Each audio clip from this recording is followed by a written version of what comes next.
Out of Cameroon, 6 more countries have gained membership into Brics. This was one of the resolutions met at during the 15th edition of the summit, which took place in Johannesburg, South Africa. It ended today, and following this resolution, a move that has seen experts scrutinizing as the summit came to an end. Details with student journalist on internship, Zakambako Josepha.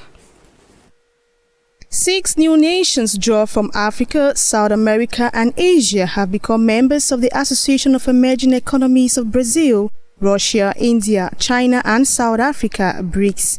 This was announced in the 15th session of its summit hosted from August 22nd to 24th in South Africa's capital city, Johannesburg, under the auspices of President Cyril Ramaphosa.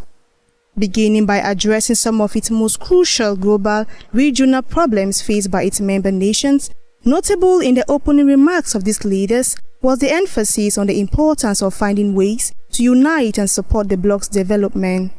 Attended by more than 60 heads of state, inclusive of African leaders as well as its bloc members, this session, among others, had agenda the criteria for potential Brics expansion, ways to strengthen local currencies via strong trade ties, the goal to develop new payment system.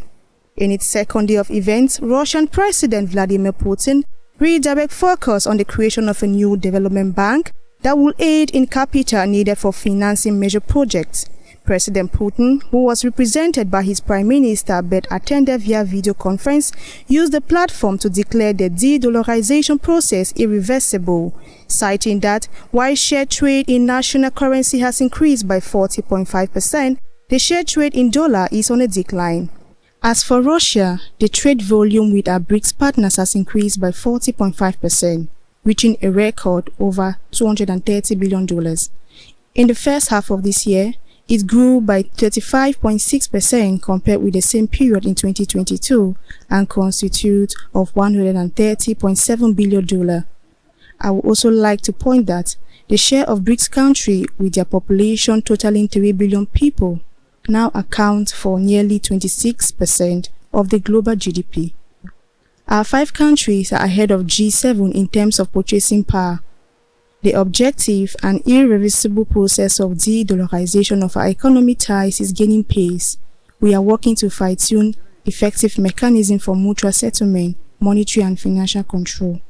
The attribution of membership to Argentina, Egypt, Ethiopia, Iran, Saudi Arabia and United Arab Emirates by the bloc has left many saying it is suggestive of the strategy required to further fortify its influence on a global scale.